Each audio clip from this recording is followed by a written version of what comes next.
Dear students, welcome you all in today's class on design of two-way slab. Two-way slab के design के लिए जो हमने problem statement लिया है, that design is simply supported two-way slab of size 3.5 meter by 3 meter clear span supported on 300 millimeter thick walls on four sides. Take live load 3 kilonewton per square meter, floor finish 1 kilonewton per square meter, M20 concrete grade and Fe415 steel type. In this case, corners are not held on. It means corners are allowed to lift up. So with this data in the problem, now we'll start the design for the two-way slab. The dimensions of the two-way slab is LX 3.0 meter, the shorter span, LY 3.5 meter, the longer span. So first of all, we'll take a ratio of LY upon LX, that is 3.5 by 3, 1.166, which is less than 2. So as per IS 456-2000 code, this is a two-way slab. So with this, we'll start the design steps. The first step is calculation for effective depth, as we have been doing in case of so many problems. As per IS 456-2000, page number 39, and for steel grade Fe415, the shorter span LX is given 3.0 meter, which is less than 3.5 meter, because this clause at page number 35-9 at page number 39 is applicable up to the span of 3.5 meter only. So in case of our problem, the shorter span is 3 meter, which is less than 3.5 meter, so we are within the limit, so it is okay condition. The live load given is 3 kN per square meter, and this is the 3 kN per square meter maximum loading capacity allowed in IS code as given at page number 39. So our load class is also below 3 kN per square meter, so this way it is also okay. Now for two-way slab for Fe415 steel grade, the ratio of L by D ratio, reflection control criteria, is mentioned in this case again. So L by D would come for two-way slab 35 multiplied by modification factor, and since it is Fe415 steel grade, so multiply with the factor 0.8. If we assume here a percentage of steel 0.3% steel, you can remember that in case of one-way slab we used to assume this percentage 0.6%, but since it is a two-way slab, so the percentage of steel required in two-way slab is probably less than the percentage of steel required in one-way slab. So again here we have assumed 0.3% steel, and this way from figure 4 at page number 38 of IS 456, we get modification factor 1.45.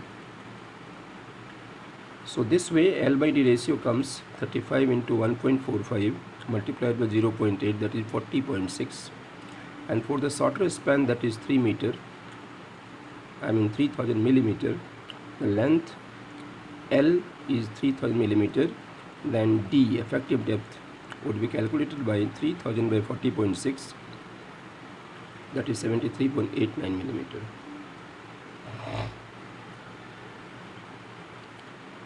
So the effective depth, small d, is 73.89 millimeter. We can take a round figure, say 75 millimeter. So from this 75 millimeter, by assuming a steel bar in the slab around 10 mm and clear cover below the bottom of bar 20 mm, so we get total D, that is total depth, equal to 75 plus 10 by 2 plus 20, which comes 100 millimeter. So this way we have found out small d, effective depth of the slab, and its overall depth, that is capital D. Next step, as usual, we are doing in the other slab designs, calculation of effective span. So in this case, the shorter span is 3.0 meter, 3000 millimeter, So as per IS code page number 34, the clear span, first option is clear span plus effective depth 3000 plus 75, that is 3075 millimeter, and second option comes center to center of support, that is again 300 millimeter thick walls on both sides. So 3000 plus 300 by 2 plus 300 by 2 for two sides, so this comes 3300 millimeter. So the two values we got 3075 and 3300. The minimum of these two is, the lesser of these two is the effective span LX 3075 millimeter. Now this is for the shorter span, the value of effective span. So if we calculate the effective span for longer length, so LY comes, effective LY comes, since longer span is 3500 millimeter, 3.5 meter, so 3500 plus this is the small d. So two-way slab for longer span, the effective depth is reduced by 10 millimeter, that is the diameter of bars. So this is 75 minus 10, and this way we get 3565 millimeter. And the second option, that is the center to center span, 3500 plus 300 by 2 plus 300 by 2, that is 3800 millimeter.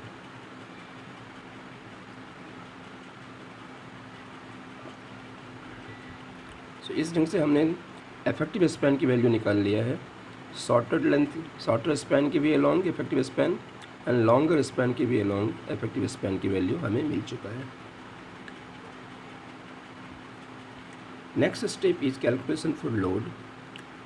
Dead load, as you understand, that is the load of the material of the slab.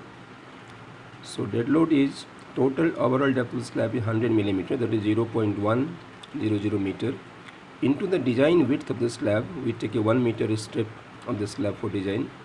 So 0.100 into 1 into the density of RCC 25, and this way get 2.5 kilonewton per meter. Live load is given 3 kilonewton per square meter, so 3 into 1, that is 3 kilonewton per meter, and floor finish is 1 kilonewton per square meter by into 1, that is 1 kilonewton per meter. So by taking a total of this all loads, the total load comes 6.5 kilonewton per meter, and factor load would be equal to this load multiplied by 1.5, the factor of partial safety factor, 1.5 into 6.5, 9.75 kilonewton per meter. So the next step is calculation for mid-span moments. So for a simply supported slab, as per as 456/2000, page number 91 and table 27, as we have discussed in the basic lecture on 2A slab. So from table 27 we can get the details for a design of simply supported 2A slab. So as here Ly upon Lx, the ratio of two effective spans, that is 3565 divided by 3075, as we have done in this page. So this ratio comes 1.159, which is less than 1.2 and more than 1.1. It means this ratio of Ly by Lx comes in between 1.1 and 1.2. In the table 27, for getting the value of alpha x and alpha y. So alpha x comes 0.0799, directly taken from the table 27, and alpha y comes 0.0601, again from the table 27. Now by using the two coefficients alpha x and alpha y, we can now calculate mx, alpha x, w and lx square. Alpha x we have 0.0799 into w 9.75 into Lx square 3.075 whole square, the effective span. So this way we got 7.366 kilonewton meter. And same way by using alpha y coefficient, my would come alpha y into w into LHS square. So this is 0.0601 into 9.75 into 3.075 whole square. So just remember here that we are using the shorter span value only. So this comes my equal to 5.54 kilonewton per meter square. Sorry, 5.54 kilonewton. This would be 5.5 kilonewton meter. Now the next step is check for effective depth in flexure, as we have been doing in case of one-way slab. So as per SP16 page number 10 table C, the value of mu lim, limiting moment of resistance, is equal to 7.366 into 10 to the power 6, the mu value which we have got for mx, and this is for MOA 5.1. So the higher of the value of these two, so higher value of these two is 7.366. So we will take for mu lim 7.366 into 10 to the power 6 equal to 0.138 FCK BDA square. So from this formula, small d, that is effective depth, comes 7.366 into 10 to the power 6 divided by 0.138 divided by 20 divided by 1000. So this comes 51.66 millimeter. Now this 51.66 millimeter, we have got the value of effective depth which is required for flexure criteria, but this is lesser than what we have already adopted from deflection control criteria, that is 75 millimeter. So we are on the safer side, so it is okay. Now the next step is calculation for main steel area into a slab. So here both spans are important. So first we would calculate the steel area along shorter span LX. So mu we know 7.366 10 to the power 6 Newton millimeter. This is Newton millimeter. So the ratio as per SP 16 page number 48 table 2, we require ratio mu upon BDA square. So putting all the values, this is the value of 7.366 into 6 divided by 1000 and divided by 75 whole square, the effective depth curve. So this way we got 1.309.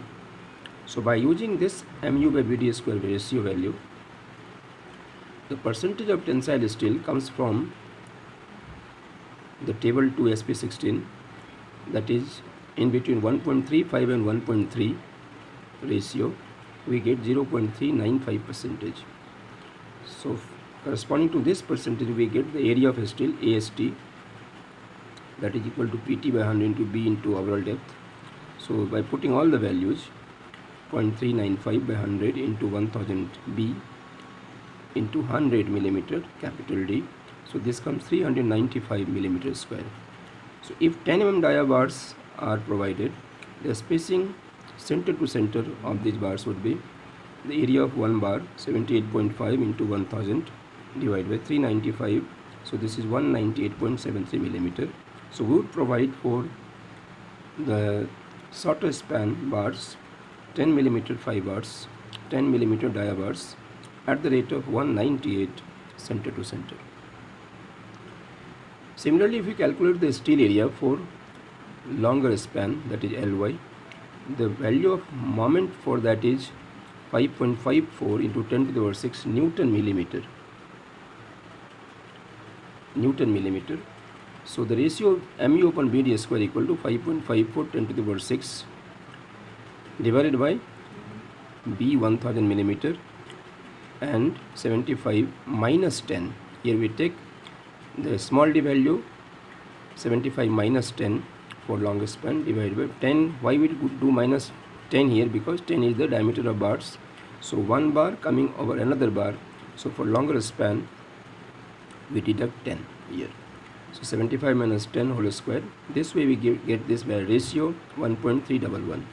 So from this ratio and table 2, we get the percentage of tensile steel PT between 1.35 and 1.3 equal to 0.3957%. So the area of steel correspondingly comes 0.3957 by 100 into 1000 into overall depth 100. So this is 395.7 millimeters square, and we take 396 millimeters square rounded. So a spacing of again the 10 mm fibers center to center comes 78.5, that is 1 bar area multiplied by 1000 divided by 396. So this comes 198.23 millimeter center to center. So a long span would again provide 10 mm diameter bars at the rate of 198 center to center. Now we have got the steel area. Now the major assignment is to draw the reinforcement detail for this slab. So if we make a plan of this slab, so we generally arrange the reinforcement at the given spacing before concreting. So we can see here, this is the 3 meter shorter span, this is the 3.5 meter longer span. So if we provide 10 mm diameter bars and 198 millimeter center to center, now what we do is, we'll take one bar starting from the left support, going nearer to the right support up to a distance of L by 7,